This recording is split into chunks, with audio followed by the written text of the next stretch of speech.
किसी के साथ सो रहे हो ना तुम? कौन है वो? कार्तिक, तुम मुझसे तंग आ गए हो ना?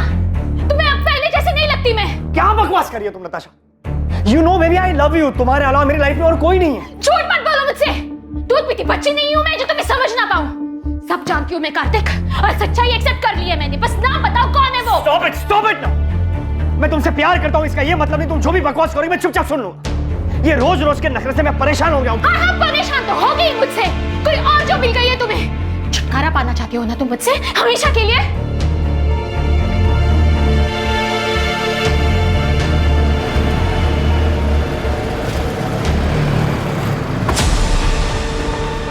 अरे कार्तिक सुन।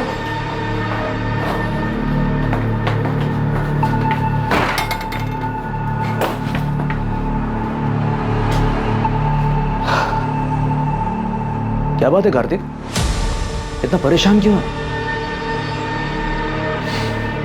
नताशा, वो औरत मेरी जान लेकर रही, उसके सवाल कभी खत्म ही नहीं होते। कहां गए थे, किसके साथ थे, इतनी देर क्यों हुई, और आज तो किसके साथ सो रहे हो? एक मिनट का सुकून नहीं है घर पर। इसे आराम से समझाने की कोशिश कर, शायद मान जाएगी। अरे वो कुछ सुनने को तैयार हो तब जाके समझाओ ना यार। तंग आ गया हूं उससे। मैंने डिसाइड कर लिया, इस बात का सॉल्यूशन निकालना ही होगा। बीमारी का इलाज जड़ से हो तो ही अच्छा है। अभी नताशा की बात को छोड़, वो रूम नंबर 7 वाली मिसेस मेहरा, उसका क्या करना है यार? जबरदस्ती ऑपरेशन की बात कर रही है वो।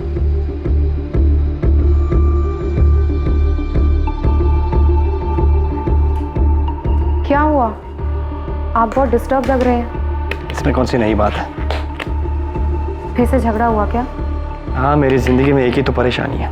उसे हम पर शक है क्या? कार्तिक की बात अगर सच निकली तो क्या सच में उसका अफेयर नहीं हुआ था? मैं अपने पति को अच्छी तरह से जानती हूँ।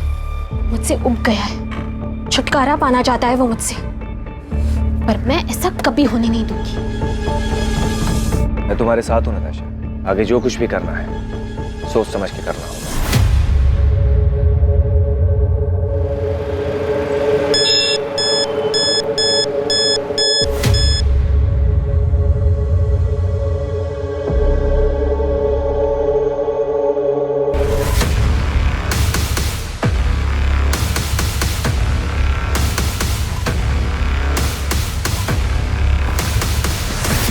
ये रहा तुम्हारी चीटिंग का सबूत। अब क्या कहना है तुम्हें? ये तुम्हें कहां से मिला? झूठ है ये। अब तो झूठ बोलना बंद करो कार्तिक। यकीन करो मेरा नताशा, ये नकली तस्वीरें हैं, मॉर्फ की हुई तस्वीरें हैं। किसी ने तुम्हें बहकाने के लिए भेजी है, ट्रस्ट मी। तुम मुझे बेवकूफ बना रहे थे कार्तिक। अब तुम देखना तुम कैसे बर्बाद करती हो। अब धमकी दे रही हो तुम मुझे? तुम्हें जो समझना है तुम समझ लो। तुम भी सुन लो, मैं ऐसा होने नहीं दूंगा।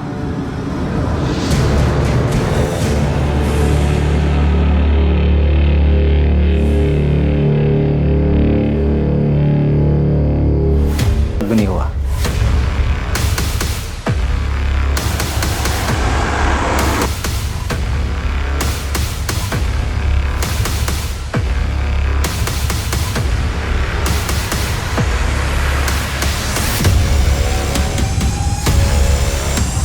इंसान फितरत से ही पेचीदा होता है और इसकी जटिलता तब और बढ़ जाती है जब वो किसी रिश्ते में हो। भरोसे का टूट जाना और आपसी समझदारी की कमी, किसी भी रिश्ते के बिगड़ने के पीछे अक्सर ये वजहें अहम होती हैं। और जब ऐसा होता है तब रिश्तों में आक्रोश पनपता है और पता ही नहीं चलता कब दिलों में खींच पैदा हो जाती है।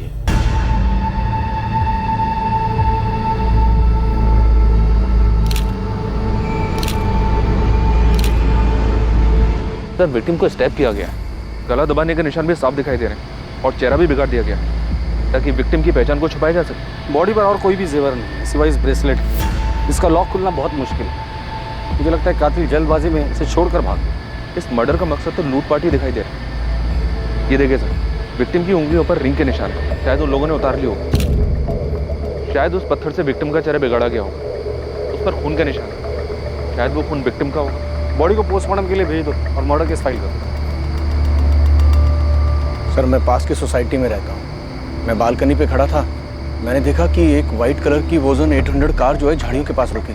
उसमें से 2 आदमी उतरे और दोनों ने मिलकर एक बंडल को जो है नीचे फेंका। कौन थे वो दोनों? पहले कभी देखा उनको? रात बहुत थी, ऐसे भी ये जगह मेरी बालकनी से बहुत दूर है, मैं देख नहीं पाया। और कुछ देखा था, कार का नंबर या और कुछ?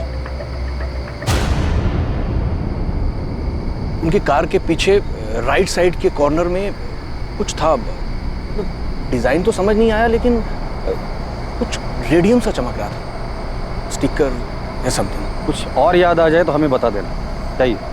जी सर। प्रधान, सबसे पहले हमें विक्टिम की आइडेंटिटी का पता लगाना है। सभी पुलिस स्टेशन में मिसिंग कंप्लेंट चेक करो, विक्टिम की डिटेल्स, कपड़े और वो ब्रेसलेट न्यूज़पेपर और सोशल मीडिया पे डाल दो। वोजोन 800 कार का पता लगाने के लिए भी खबरियों को काम पे लगा देते हो। अगर कातिल तक पहुंचना है तो हमारे पास ये सिर्फ व्हाइट कलर की हचबैक कार है।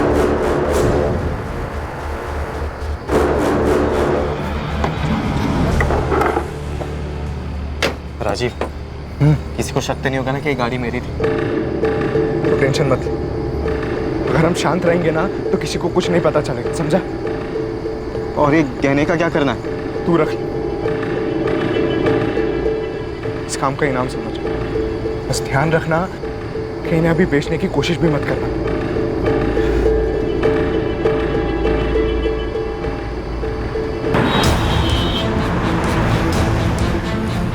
पुलिस ने अपना काम शुरू कर दिया और अगली सुबह सभी अखबारों में उस अज्ञात महिला की हत्या की खबर छपी। अज्ञात पीड़िता से जुड़ी जानकारी को सोशल मीडिया पर भी इस उम्मीद के साथ शेयर किया गया कि कोई ना कोई इस मृत महिला को पहचान लेगा।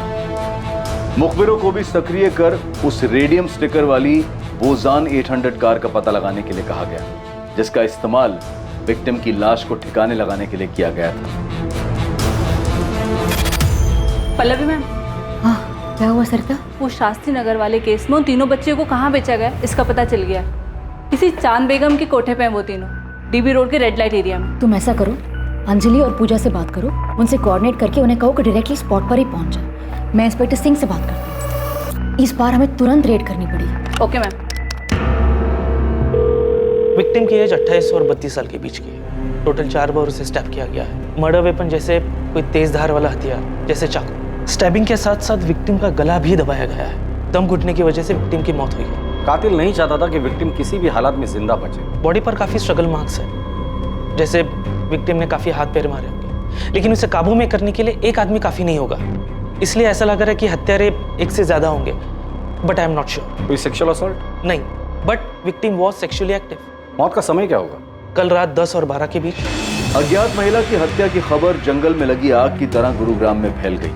पुलिस उम्मीद में थी कि उन्हें पीड़िता के बारे में कोई ना कोई जानकारी जरूर मिलेगी जो पीड़िता को एक नाम देने में मददगार साबित होगी, और जल्द ही उनका इंतजार खत्म हुआ और ऐसी एक खबर ने उनके दरवाजे पर दस्तक दी। सर, मुझे पक्का यकीन है कि ये मेरी पड़ोसी नताशा है, नताशा गिल। मैंने कई बार उसे इन कपड़ों में देखा है। कपड़ों के साथ साथ ये जो गोल्डन ब्रेसलेट आप देख रहे हैं, ऐसा सेम ब्रेसलेट नताशा के पास था। आप श्योर हैं कि ये नताशा का ही है? हाँ सर, मैं पूरी तरीके से श्योर हूँ, क्योंकि उसी का ब्रेसलेट देखकर मैंने खुद के लिए सेम ब्रेसलेट बनवाया था। ये देखिए। Wow Natasha, such a beautiful bracelet. Thank you. मैंने ना स्पेशली डिजाइन चूज करके बनवाया था। क्या मैं सेम डिजाइन का ब्रेसलेट खुद के लिए बनवा लूं? Sure, why not? आपने बताया कि नताशा आपके पड़ोस में रहती है? हाँ सर, इनफैक्ट यहाँ आने से पहले मैंने नताशा के घर जाकर चेक भी किया था।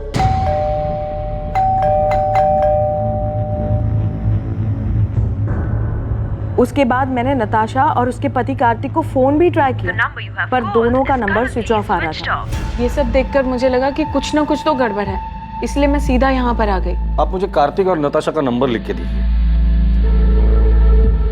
वैसे ये दोनों काम क्या करते हैं? सर, कार्तिक डॉक्टर है और उसका खुद का नर्सिंग होम भी है, fit and care nursing home, जो जीवन चौक पर है। और नताशा टीचर है, स्कूल में हायर क्लासेस को पढ़ाती है। नताशा और कार्तिक के बीच रिलेशन कैसा था? देखने से तो सब ठीक ही लगता था सर, पर कभी कभी नताशा की बातों से ऐसा लगता था कि वो अपने हस्बैंड को लेकर बहुत पसेसिव थी। सर, कार्तिक और नताशा दोनों के फोन स्विच ऑफ। कोई और नंबर है? मेरा मतलब है माँ बाप या कोई रिलेटिव? नहीं सर, मेरे पास तो कोई नंबर नहीं है, पर आप उज्ज्वला से पूछ सकते हैं। वो मेरे यहाँ काम करती है और नताशा के यहाँ पर भी वही काम करती है।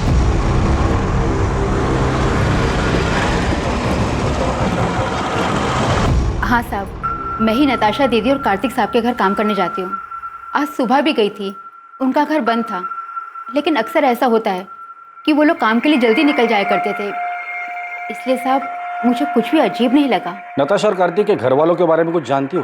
किसी का नंबर या पता है तुम्हारे पास? पता तो नहीं मालूम, लेकिन नताशा दीदी के माँ बाप गुरुग्राम में ही कहीं रहते हैं। उनकी माँ का नंबर है मेरे पास। इन दोनों का आपस में रिश्ता कैसे था? पहले तो बहुत अच्छा रिश्ता था, लेकिन पिछले 3 महीने से उन दोनों के बीच में काफी झगड़े हो रहे थे। 10 अगस्त को उनके यहाँ काम करने गई थी? जी।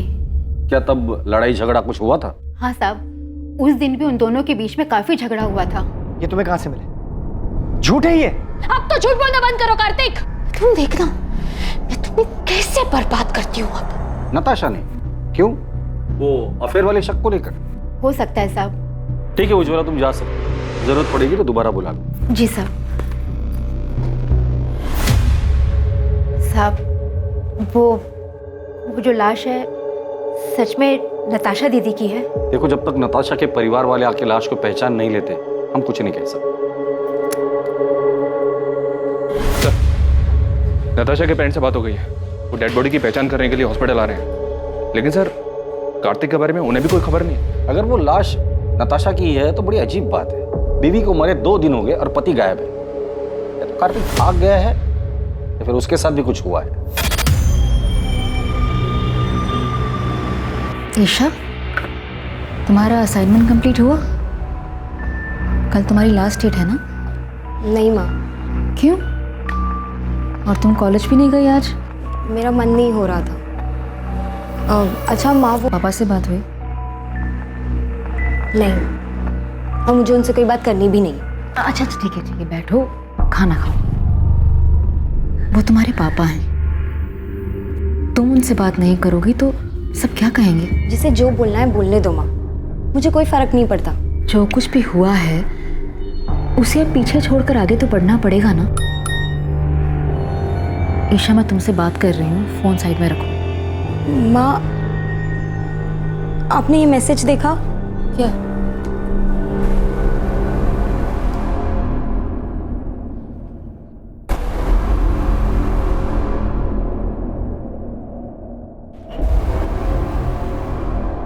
ये आपकी बेटी नताशा के? नताशा के बाई एड़ी में एक काला निशान है, बचपन से।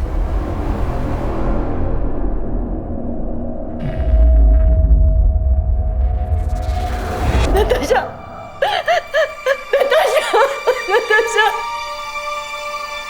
नताशा। सर, 4 साल पहले नताशा को मलेरिया हुआ था।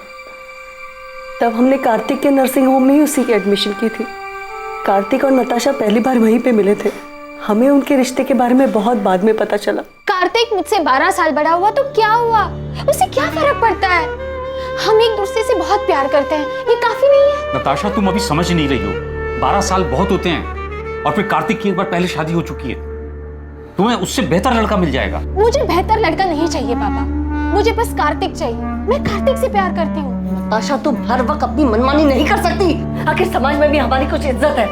पापा प्लीज एक बार सोच कर तो देखो, कार्तिक में क्या कमी है? कार्तिक अच्छा लड़का है, अच्छा कमाता है, डॉक्टर है, और सबसे बड़ी बात, वो मुझसे बहुत प्यार करता है। Can I interrupt sir?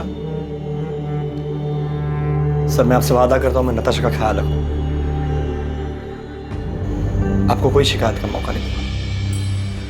तुम्हारा पहले डाइवोर्स क्यों हुआ था? पापा, अब पुरानी बातें उठाने से क्या फायदा? कार्तिक आगे बढ़ चुका है अब मेरे साथ, और हम एक दूसरे के साथ बहुत खुश हैं। नताशा को हम दुखी नहीं देख सकते थे, इसलिए हमें उसकी जिद के आगे झुकना पड़ा। क्या आप लोगों को पता है कि कार्तिक की जिंदगी में नताशा के अलावा भी एक दूसरी औरत थी? क्या? सर, ये क्या कह रहे हैं आप? जी हाँ, और पिछले कई महीनों से इसी बात को लेकर कार्तिक और नताशा के बीच झगड़ा हो रहा है। सर, मेरी नताशा से हर दूसरे दिन बात हुआ करती थी, उसने तो कभी ऐसा कुछ नहीं कहा। सर, नताशा और कार्तिक दोनों के कॉल रिकॉर्ड्स कल सुबह तक आ जाएंगे। प्रधान, जल्द से जल्द हमें कार्तिक तक पहुंचना होगा। पहले उसकी बीवी नताशा की डेड बॉडी हमें मिलती है, फिर पता चलता है कि उसके लाइफ में नताशा के अलावा दूसरी औरत भी, और इन सब के बीच ये कार्तिक कहाँ गायब हो गया पता नहीं। हो सकता है सर कार्तिक के कॉल रिकॉर्ड से हमें उस दूसरी औरत का पता चल जाए।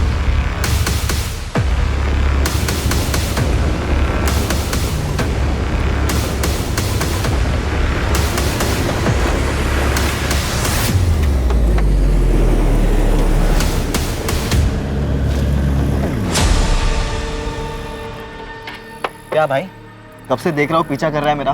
कौन है तू? अरे मेरा एक दोस्त है सतीश, मुझे लगा उसकी गाड़ी है। अबे कौन है सतीश? मैं किसी सतीश को नहीं जानता। पिछले 10 साल से ये गाड़ी मेरे पास है। ऐसे कैसे हो गया? नंबर तो वही है। अबे ये गाड़ी मेरी है। टाइम बर्बाद कर रहा है मेरा। चल निकल। फिर मुझसे ही गलती हुई होगी, नंबर गलत याद होगा। सॉरी। हाँ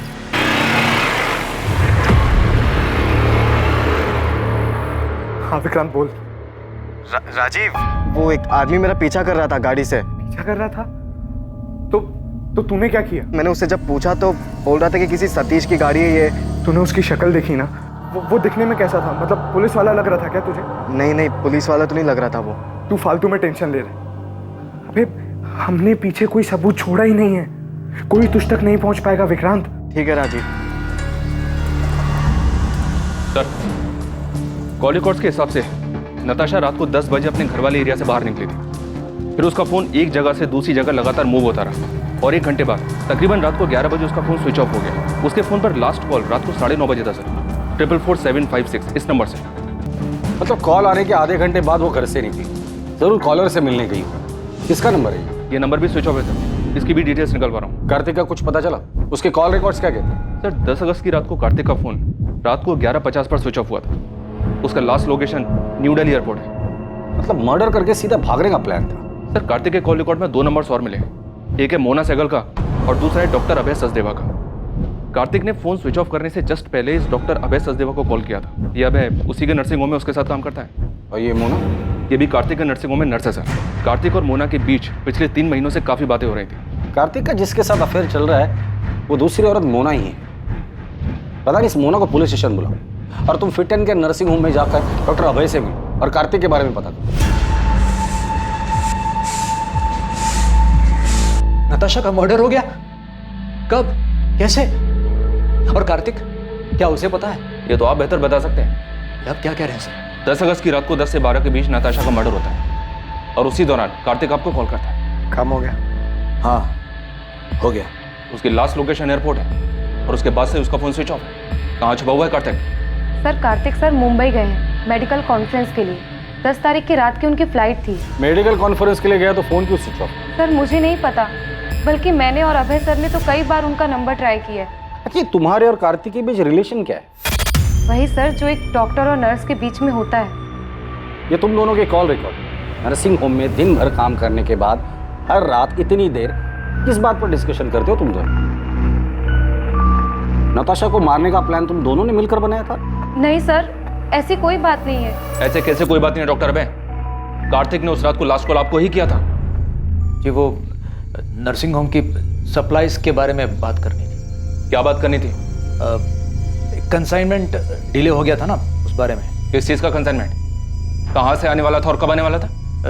जी वो डॉक्टर अभय, आप झूठ बोल रहे हैं। अभी आप हमें सीधी तरह से बताइए कि कार्तिक ने नताशा के मर्डर के बारे में आपको क्या बोला? आप गलत समझ रहे हैं सर। मैं आपको सब सच सच बताता हूँ। हमारे हॉस्पिटल की एक नर्स ने एक पेशेंट को गलत दवाई दे दी थी, जिस वजह से उसकी कंडीशन बहुत सीरियस हो सकती थी। वो तो फॉर्चुनेटली टाइम पे पता चल गया और सब संभल गए। सर यही चेक करने, कंफर्म करने के लिए कार्तिक ने मुझे कॉल किया था। तो मतलब मर्डर के साथ साथ आप लोग मेडिकल नेग्लिजेंसी को भी कवर अप करते हैं? हाँ सर, मैं मानती हूँ कि मेरा और कार्तिक का अफेयर है, लेकिन नताशा के मर्डर के बारे में मुझे कुछ भी नहीं पता। तो मर्डर वाली रात तुम दोनों साथ में क्या कर रहे थे? तुम दोनों की सेल लोकेशन से साफ पता चलता है कि मर्डर वाली रात तुम दोनों रात 9 बजे से लेकर 11 बजे तक साथ में थे। एक्चुअली हम लोग ब्लू मून होटल में थे। लेकिन नताशा को हमारी फोटोज कहाँ से मिली?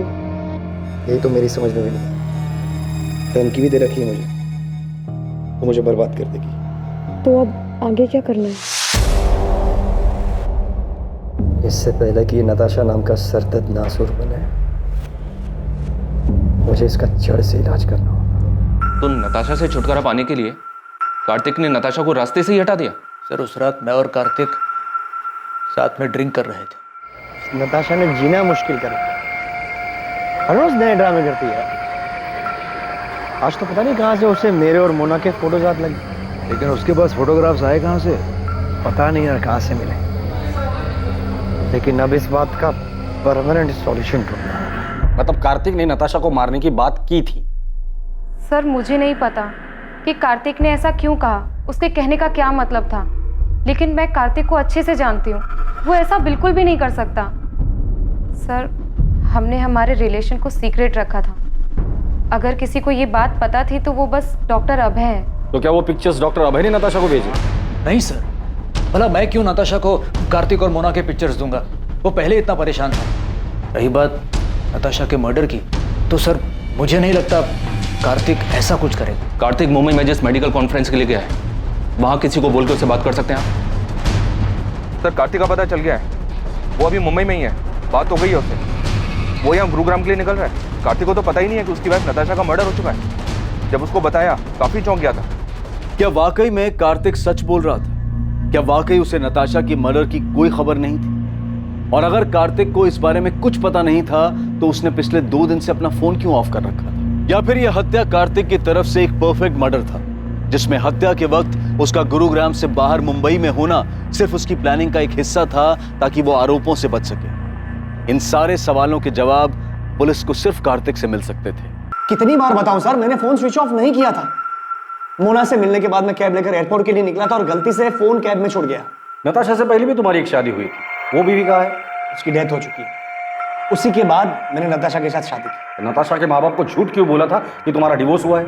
मैंने झूठ नहीं बोला, नताशा ने बोला था। वो क्यों झूठ बोले?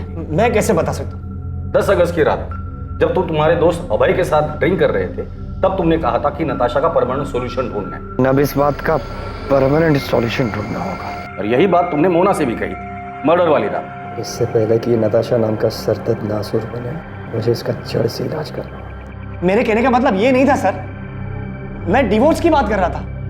मैं नताशा से मिलकर आउट ऑफ कोर्ट सेटलमेंट करने की बात कर रहा था। तो इस मर्डर में तुम्हारा कोई हाथ नहीं? मैं नताशा का मर्डर क्यों करूंगा सर? और कोई है जो नताशा को मारना चाहता हो? मुझे इस बारे में नहीं पता सर, लेकिन सर हमारी शादी से पहले नताशा का एक दोस्त हुआ करता था, अमृत। वो उसे बहुत पसंद भी करता था। इनफैक्ट हमारी शादी के बाद उसने नताशा के साथ बात करना भी बंद कर दिया था।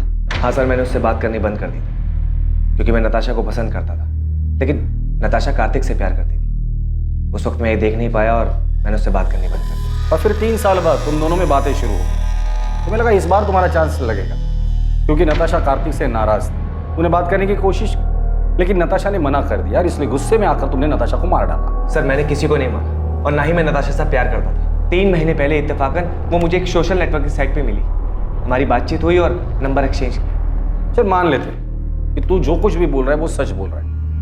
नताशा तुम्हारी अच्छी दोस्त थी, काफी बातें शेयर हुई होगी। तुम्हें क्या लगता है नताशा को किसने मारा होगा? सर वो सब मुझे नहीं पता, लेकिन मैं इतना बता सकता हूँ कि नताशा ने तय कर लिया था कि वो कार्तिक के ऊपर चीटिंग का केस करे। उसे बर्बाद करना चाहती थी। हो सकता है कार्तिक उसे अपने रास्ते से हटाना चाहता है।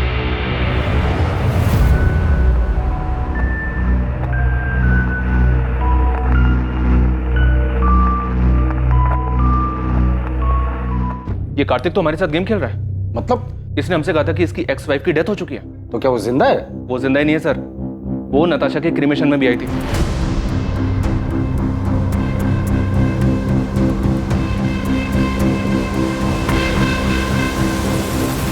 पल्लवी गिल, कार्तिक की एक्स वाइफ। कार्तिक ने हमसे ये क्यों कहा कि उसकी एक्स वाइफ की डेथ हो चुकी है? मुझे नहीं पता। हमारे रिश्ते के बारे में सभी लोग जानते हैं, कुछ छुपा नहीं है इसमें। नताशा भी हमारे रिश्ते के बारे में जानती थी। अब लोगों को डिवोर्स क्यों हुआ? डिवोर्स नहीं हुआ है हमारा। मतलब आप दोनों का डिवोर्स नहीं हुआ था और उसके बावजूद कार्तिक ने नताशा से शादी कर ली थी? मैं जानता हूं तुम्हें हर्ट कर रहा हूं, लेकिन अब और धोखे में रखना नहीं चाहता। कार्तिक, हम तो एक साथ खुश थे ना,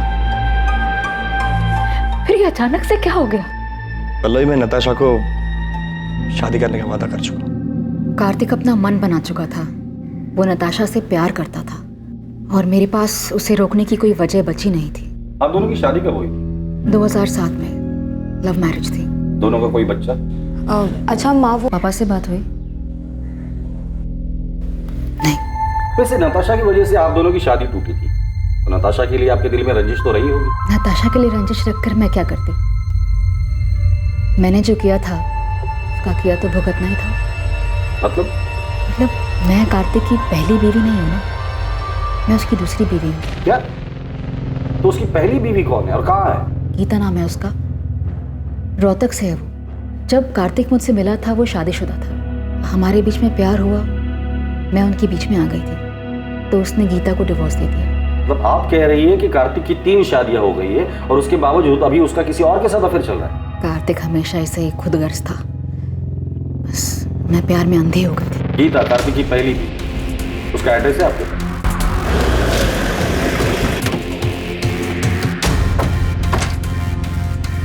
जगदीश अग्रवाल। हाँ सर मैं ही हूँ, लेकिन आप क्यों पूछ रहे हैं? 444756 ये तेरा नंबर है ना? हाँ सर, मैंने फ्री इंटरनेट के लिए लिया था।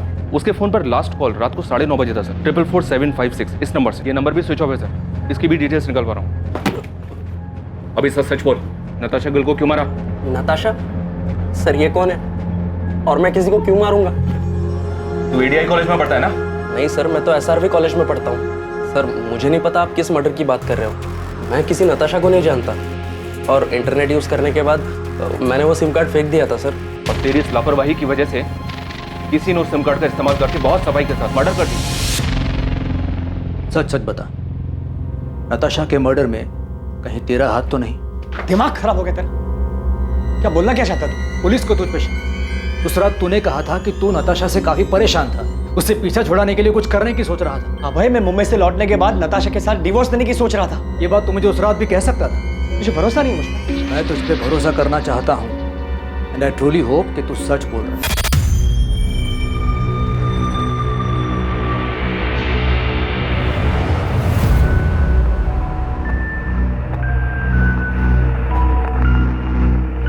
कार्तिक, पुलिस को अब भी तुम पर शक है क्या? उनका शक इतनी जल्दी खत्म नहीं होगा। तो अब आगे क्या करना है? You don't worry, मैंने कुछ सोच कर रखा है।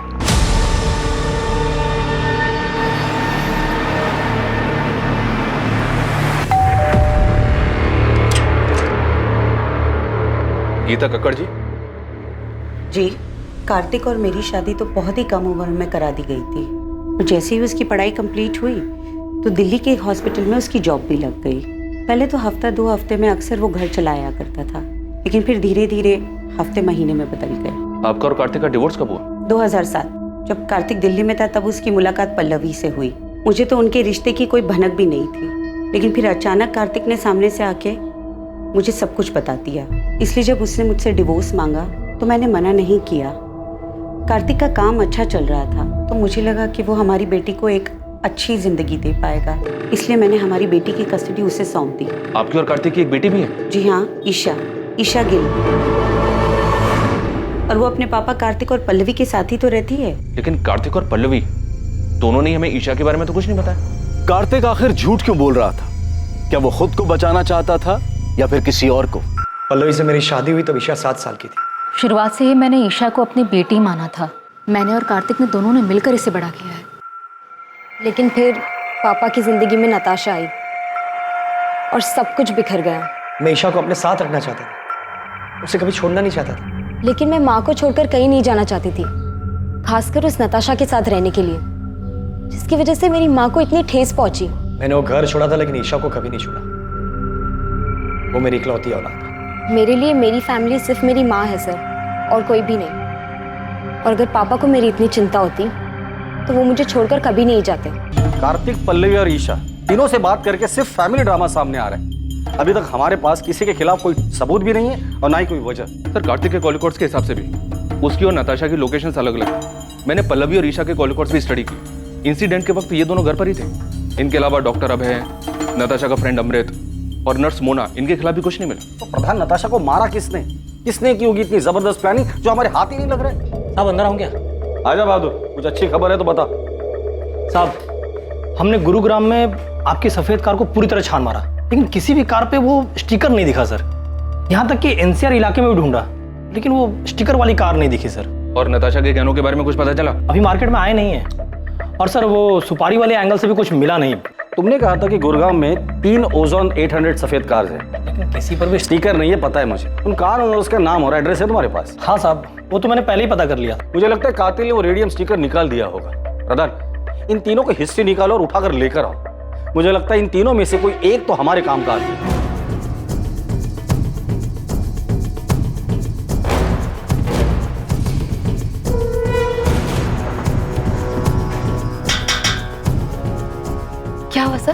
विक्रांत मेरा मेरा बेटा है, कहाँ है? वो तो गैरेज में गया है काम करने। विक्रांत जहाँ काम करता है वहाँ का एड्रेस दीजिए। सब क्या हुआ है मुझे?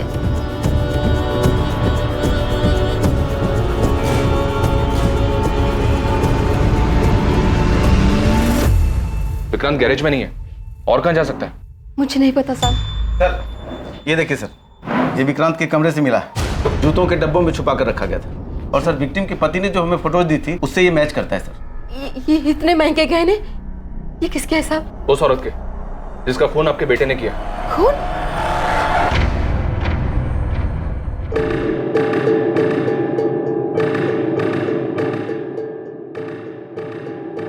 हाँ विक्रांत बोल। राजीव, अबे पुलिस मेरे घर तक पहुंच गई। तूने तो कहा था कि कुछ भी नहीं होगा। क्या बोल रहा है विक्रांत तू? अबे सच बोल रहा हूँ, बाल बाल बच गया मैं। तू अभी कहाँ पर है? एमडी नगर के वो पीछे वाली रोड पे गाड़ी में बैठा हूँ। राजीव मुझे लगता है कि हमें पुलिस को सब सच सच बता ही देना चाहिए। तू 2-4 दिन के लिए गुरुग्राम से बाहर चले जा, है ना? तब तक मैं कोई प्लान बना लूंगा।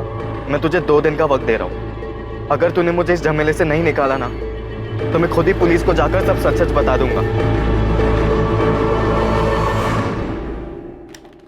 सर, विक्रांत के फोन की लोकेशन डेड बॉडी मिलने वाली जगह से मैच हो रही है। टाइम भी उसी दौरान का है। विक्रांत के कॉल रिकॉर्ड से कुछ मिला?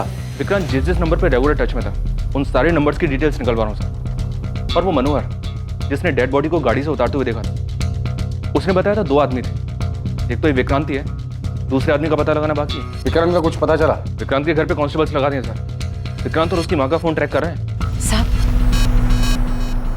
वो विक्रांत का पता चल गया साहब।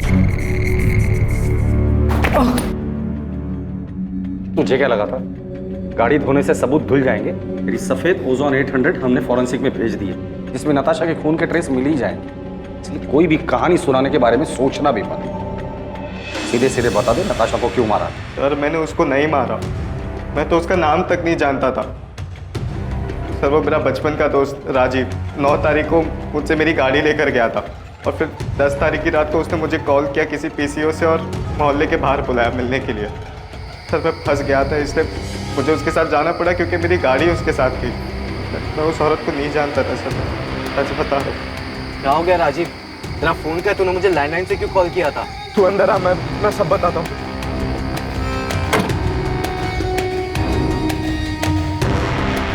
राजीव तू इतना बौखलाया हुआ क्यों है?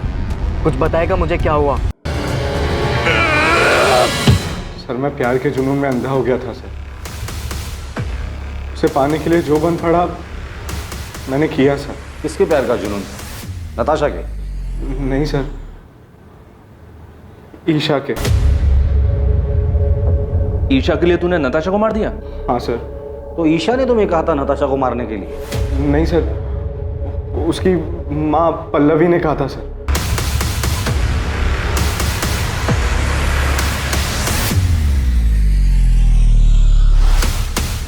पल्लवी मुझे बिल्कुल पसंद नहीं करती थी क्योंकि मैं उसकी बेटी के स्टेटस के बराबर नहीं था। मैं और राजीव पिछले 6 महीने से डेट कर रहे थे, पर माँ हमारे रिश्ते से खुश नहीं थी।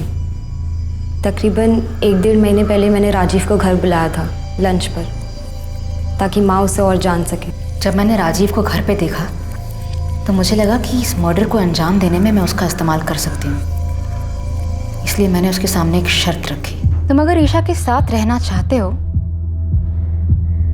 मेरा एक काम करना पड़ेगा।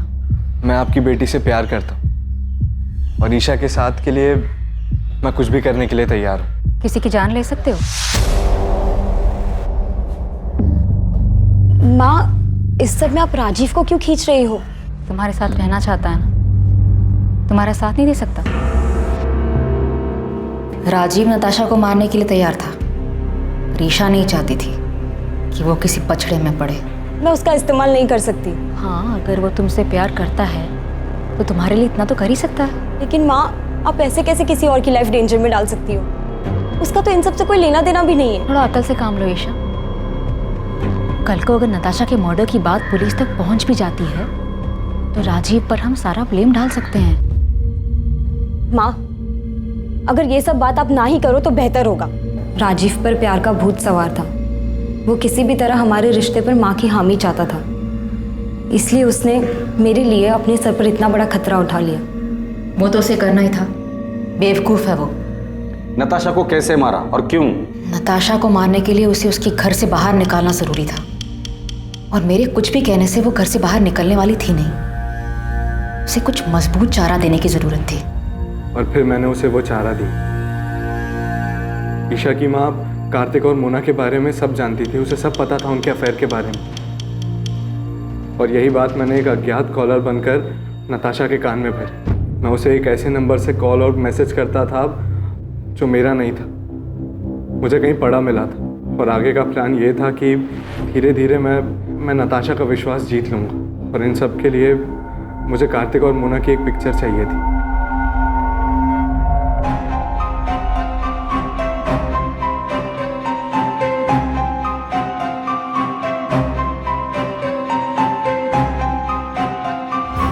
प्लान के मुताबिक 10 अगस्त को राजीव ने वो फोटोज उसे दिखाए।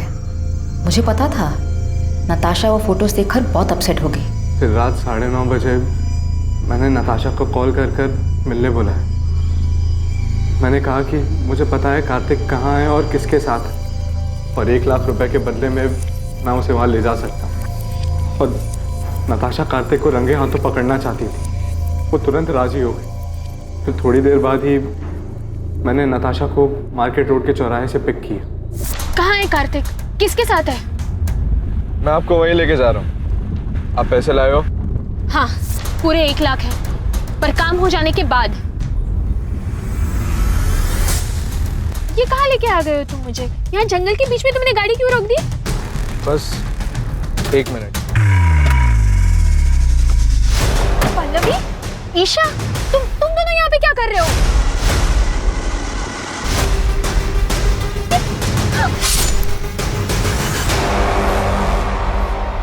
क्राइम कैसे हुआ ये तो आपने हमें बता दिया, पर एक सवाल अब भी बाकी है पल्लवी जी। क्यों? वजह क्या थी नताशा को मारने की? कार्तिक मेरा था, कानूनी तौर से भी और मन से भी। वो मेरा पति था और नताशा ने उसे मुझसे छीन लिया था, इसलिए मुझे उसको अपने रास्ते से हटाना था। लेकिन आप दोनों तो बहुत साल पहले अलग हुए थे, तो फिर क्यों? क्योंकि मैं कार्तिक को बहुत अच्छी तरह से जानती हूँ। शादी के दौरान भी उसके कई सारे अफेयर्स हुए, पर हर बार वो मेरे पास लौट कर आया था। और नताशा आने के बाद वो लौट कर नहीं आया? हाँ, पता नहीं उसने क्या जादू कर दिया था। जब पहली बार मुझे कार्तिक ने बताया नताशा के बारे में कि वो उसे शादी करना चाहता है, तो मैंने उसकी बात मानी नहीं, क्योंकि मुझे तब भी उम्मीद थी कि वो मेरे पास वापस लौट कर आएगा। पर उसने शादी की, और तब मुझे बहुत बड़ा धक्का लगा। माँ इस बात को मान ही नहीं रही थी कि पापा ने शादी कर ली। उन दिनों इन्हें संभालना बहुत मुश्किल हो गया था, जैसे इन्होंने अपना संतुलन ही खो दिया हो। और इन सब के जिम्मेदार मेरे पापा थे, इसलिए मैं उनसे आज भी उतनी ही नफरत करती। धीरे धीरे सब ठीक होने लगा था, माँ की तबीयत भी संभलने लगी थी। पर कार्तिक गिल को हमारी खुशियां कहाँ मंजूर थी। कार्तिक, इतनी देर रात तुम यहाँ क्या कर रहे हो? पल्लवी, मैं तुमसे सॉरी। सॉरी पल्लवी। अंदर चलो, आराम से आराम से। क्या हालत बना रखी है तुमने? Miss you Pallavi, I miss you. क्या कह रहे हो तुम ये? सच बोल रहा हूँ, मेरी जिंदगी में तुम्हारी जगह और कोई नहीं ले सकता। इतने सालों बाद अब तुम्हें मेरी याद आई है? तुम ही तो गए थे ना मुझे छोड़कर। गलती हो गई मुझसे। मैं देखो आज वापस भी तो आया हूँ। आज मेरे पास सब कुछ, नताशा, मोना, फिर भी मैं बहुत अकेला हूँ। I love you, I love you। Kartik के साथ वो रात गुजारने के बाद मेरी समझ में आ गया था कि कार्तिक अब भी मुझसे प्यार करता है, और नताशा ही हमारे रास्ते का कांटा थी।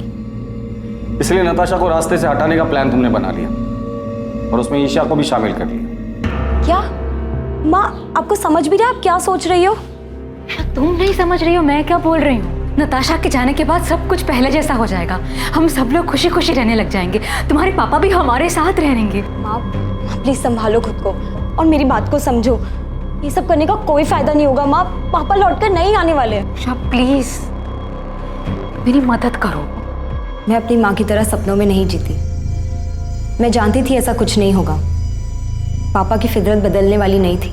जब तुम्हें ये सब कुछ पता था तो माँ का साथ क्यों दिया? क्योंकि ये मेरी माँ है। बचपन से सिर्फ इन्होंने ही मुझे प्यार दिया है। मेरे अपने माँ बाप तक को मेरी कोई फिक्र नहीं है। उन्होंने कभी मुझे अकेला नहीं छोड़ा। और जहाँ तक बात नताशा की थी, तो मेरी माँ की हालत की जिम्मेदार वही है। उसी ने हमारा घर तोड़ा था। सच कहूं, उसे मारने का मुझे कोई गम नहीं। तुम लोगों की जिंदगी अच्छे से कट रही थी। तुम दोनों को देखकर कोई नहीं कहेगा कि ईशा तुम्हारी असली बेटी नहीं है, तुम उसकी असली माँ नहीं। इतना सब कुछ अच्छे से चल रहा था, वो एक झटके में तुमने खत्म कर दिया। एक ऐसे आदमी के लिए जिसने बार बार ये साबित किया है कि वो तुम्हारा ही नहीं किसी का भी अच्छा पति बन ही नहीं सकता। और तुम्हारा घर नताशा ने नहीं तोड़ा है, कार्तिक, जिसे अपना घर, परिवार की या शादी इस शब्द की इज्जत करने आती ही नहीं है। बेटा ये तुमने क्या कर दिया? क्यों किया ऐसा? नताशा ने तुम लोगों का क्या बिगाड़ा था? नताशा ने नहीं, आपने बिगाड़ा। शौक क्यों हो रहे हैं? शादी और रिश्तों का मजाक बनाना तो आपकी आदत है ना। किसी के साथ रहना नहीं रहना ये तो आपकी मर्जी है। जब जी चाहा तब आप वापस आ गए और जब जी चाहा तब छोड़ दिया। पहले गीता, फिर माँ, नताशा और अब मोना। उसके साथ भी आप यही करेंगे ना? न जाने कितनी लड़कियों के साथ आपने सेम ड्रामा किया होगा। आपको तो ये भी नहीं पता कि इन सब चीजों का मुझ पे कितना बुरा असर पड़ा है। मुझे तो शर्म आती है कि मैं आपकी बेटी हूं।